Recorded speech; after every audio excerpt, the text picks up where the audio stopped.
This snapshot is huge. Snapshot 23w41a is here, and this brings a huge change to decorated pots. Now this change was not what I was expecting. It was something that people have asked for. So now with decorated pots, obviously you can make them into whatever you want with any actual patterns. But now you can actually click up to a stack of blocks on them. And as you can see, it will shake for a second and it will store them items within the pot. And it does also shake when you click it with an empty hand, which is kind of cool. I like that feature. I don't actually know, does it shake when powered by redstone? It doesn't. That would be a cool feature, because then you could maybe make something like skulk sensors, so when you walk past them, they shake. I think that would be a cool feature, but that isn't the case. But a decorated pot can only hold up to a stack of items. If I was to go in survival mode and click, as you can see, it will actually put one item in every time I actually click on it. And it doesn't hold different types. As you can see, I then can't put a sherd in there. It is only holding the actual spruce logs.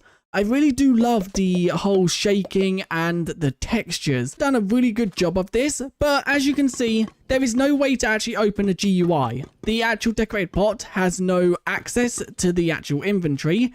How you actually have to get the items out, there are a few ways. First of all, hoppers can actually input items in. So if I was to throw 10 of them in, as you can see, the actual hopper is emptying, but the pot isn't shaking. The items are still being inputted in to the actual pot though. And you can actually have items extracted from the pot as well, as you can see. And I'm pretty sure dispensers can also put items in. So if I quickly just throw that right there and throw one into there and then grab a power source and power that. Okay, doesn't seem like dispensers can, as that went straight into my inventory, I believe. And the reason it didn't work is actually a dropper, not a dispenser. So if I was to throw a dropper there and then throw two in there and then I power that, as you can see, they go into the actual pot.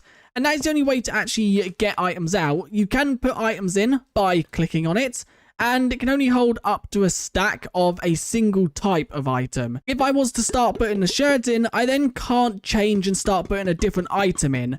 And it also doesn't work with different types of sherds either. And then to actually get the items out, you can literally just simply break it. And as you can see, I actually got all my items back.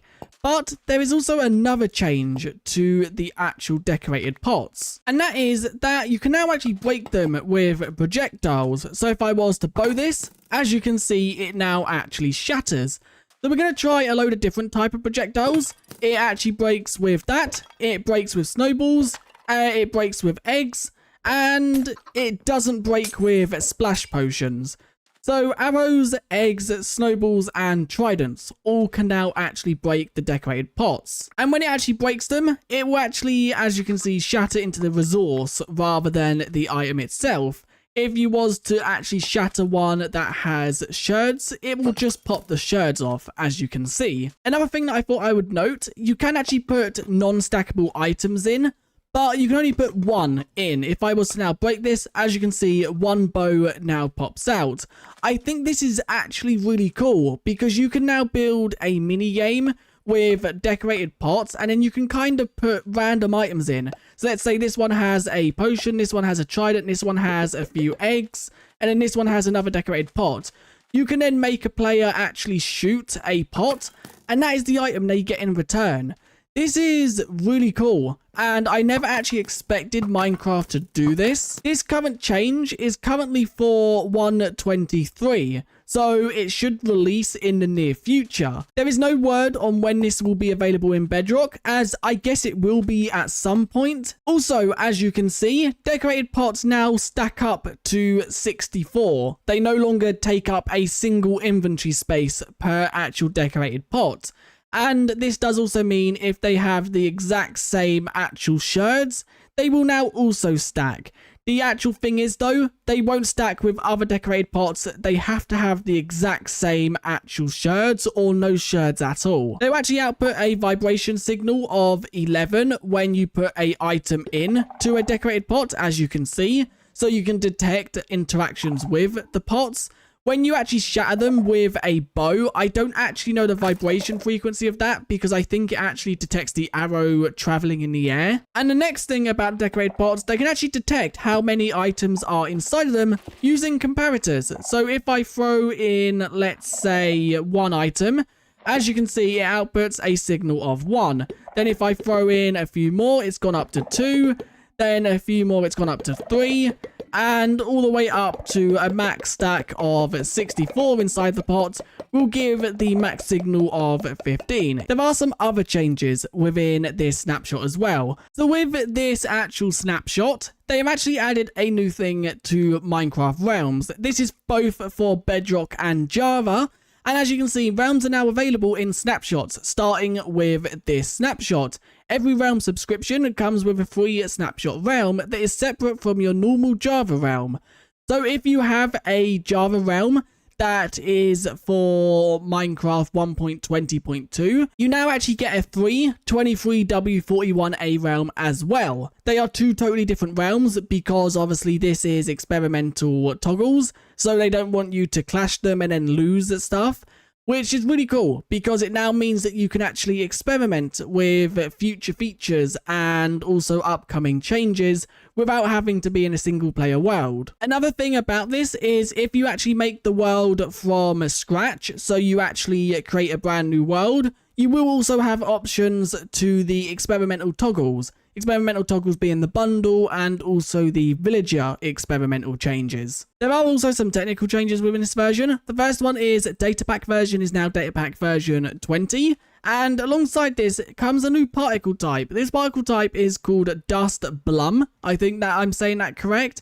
And this, I'm guessing, is used within the actual pot. So if I actually spawn it 2 blocks above this, as you can see, that is actually what it looks like. Let's actually move it to 1 block above so we can get a better look at it.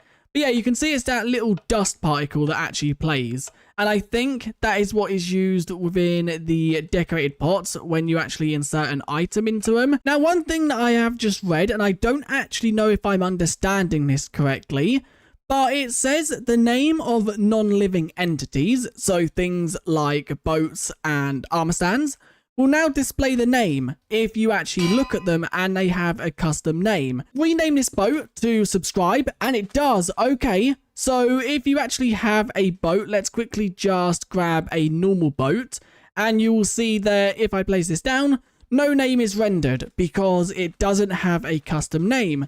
But if I was to look at a boat with the custom name, as you can see, it's actually displaying above the boat.